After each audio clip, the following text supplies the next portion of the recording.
شب کی فضیلت کیا ہے، اصلیت کیا ہے، قبرستان جانا.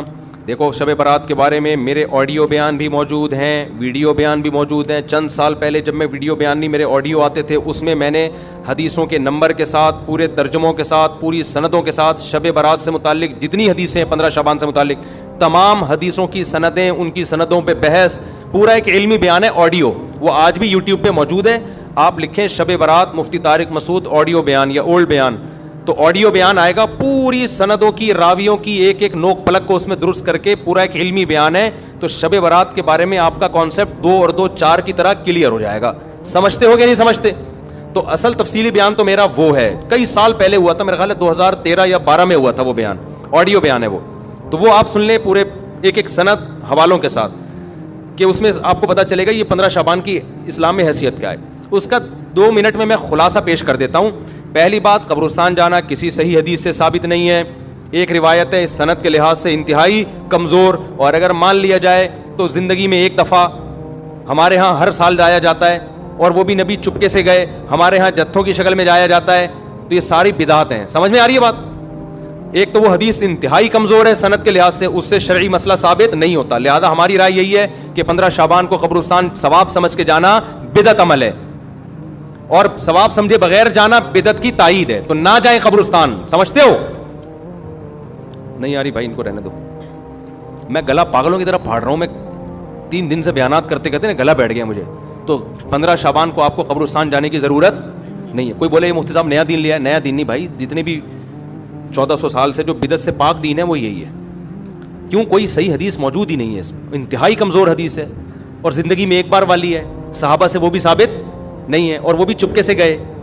آپ جتوں کی شکل میں جا رہے ہو.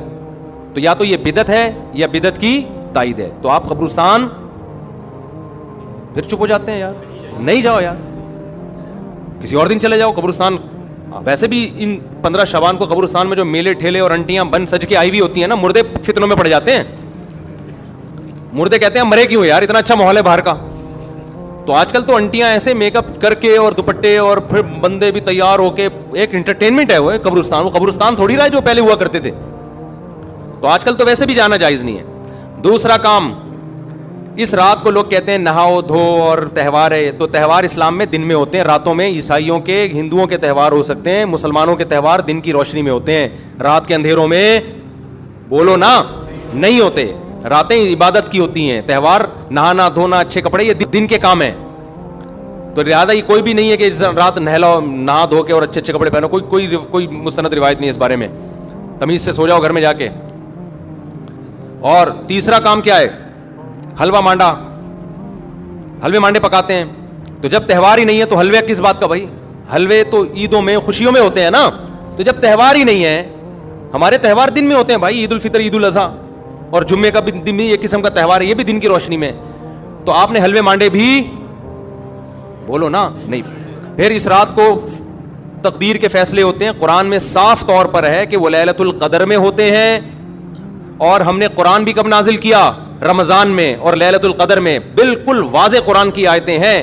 اس کے مقابلے میں جو 15 شعبان والی حدیثیں ہیں جن میں آتا ہے کہ اس رات فیصلے ہوتے ہیں، وہ قرآن کے مقابلے میں جاندار، سند کے لحاظ سے مضبوط نہیں ہے. ان میں اتنی طاقت نہیں ہے کہ قرآن کی آیت کو آپ اس میں ایڈیشن کر دیں. لہذا قرآن سے واضح پتہ چلتا ہے کہ جو فیصلے ہوتے ہیں سال بھر کے، وہ شب قدر میں ہوتے ہیں، جو رمضان میں. اور قرآن بھی کب نازل ہوا؟ راجح دلیل کے لحاظ سے راجح بات یہی، اگرچہ بعض علماء نے وہ بھی لکھی، لیکن راجح دلیل کے لحاظ سے یہ بات ہے. 3 باتیں ہو گئیں.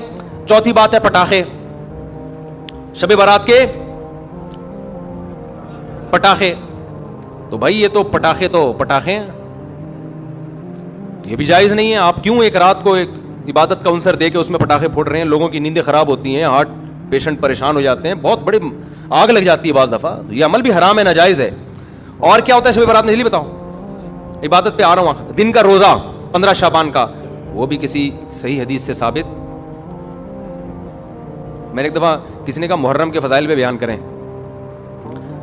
بہت دفعہ مجھے اصرار کیا 1 گھنٹے کا بیان ہو محرم. میں نے بہت جب میرا تنگ کیا تو میں نے بیان کیا. میں نے کہا نبی صلی اللہ علیہ وسلم نے فرمایا، حدیث کا مفہوم ہے یہ اشہر حرم ہے، محترم مہینہ ہے. 4 محترم مہینوں میں ایک محرم بھی ہے، اور 10 محرم کا روزہ. آپ صلی اللہ علیہ وسلم نے اس کی جو بھی حدیث میں فضیلت بیان کی. میں نے کہا وما علینا الا البلاغ. لوگوں نے کہا بھائی کیا بیان کہا؟ میں نے کہا اتنا ہی ہے صحیح حدیث سے. صحیح حدیث سے اتنی ہی ثابت ہے. ایک آدھ اور حدیث ہوگی جو اس وقت میرے ذہن میں نہیں, اس سے زیادہ میں نے کہا 1 گھنٹے کا بیان ہو نہیں سکتا, کوئی ہے ہی نہیں. تو آپ کی مرضی کی باتیں ہم نہیں کریں گے, ہم وہ باتیں کریں گے جو اللہ اس کے رسول صلی اللہ علیہ وسلم نے جس طرح بیان کی. خطابت کے جوہر دکھانے کے لیے تو 6 گھنٹے کا بھی بیان ہو سکتا ہے, لیکن اگر آپ نے وہ بات کرنی ہے جو اللہ کے رسول نے بتائی ہے تو جتنی بتائی ہے اتنی ہی آپ کو پارسل کرنی پڑے گی. اپنی طرف سے پارسل کرنے کا ہمارے پاس انتظام, ہم کمپنی ہوتا ہے نا, بعض کمپنیاں پیک کر کے دے رہی ہوتی ہیں, وہ KFC والوں کو کہتے ہیں وہ جو کمپنی کی پیکنگ ہے وہ ہم آپ کو دیں گے, اپنا شاپر ہمارا الگ تھیلے میں رکھا ہوا ہے, ٹھیک ہے نا, اس کے لیے الگ آرڈر دینا پڑے گا آپ کو. تو اگر اللہ رسول کی بات ہے تو بھائی اتنی ہے. تو اس لیے 15 شعبان کا جو روزہ ہے وہ بھی کسی صحیح حدیث سے ثابت بولو نہیں ہے.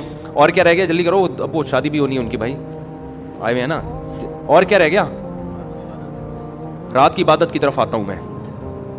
اور بھی اور کچھ ہے, بس یہی ہے نا. پٹاخہ, قبرستان.